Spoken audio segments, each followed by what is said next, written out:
In this video, I'm going to do a quick overview of how you assemble the Hoobro bar stools and then show you what they look like in my kitchen. They're pretty simple to assemble. Every piece is numbered. It's basically just putting together the legs and support and then adding the seat on top. They give you all the tools you need so you don't have to supply any of your own. Step number one is assembling the legs, which is super simple. They just slide into place and you put 2 screws in. This took me maybe 5 minutes to do.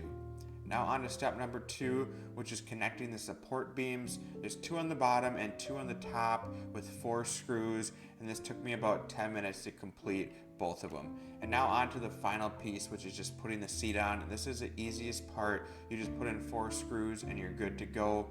Here's what they look like in my kitchen. I have the rustic brown and black version of these. They match the wood in my kitchen closely, so I'm super happy about that, and they're the perfect height for my countertop. Overall, I'm very pleased with these bar stools. I didn't need anything super expensive. I just wanted something that was affordable, easy to put together, and gets the job done, and these do exactly that, so they get 2 thumbs up from me.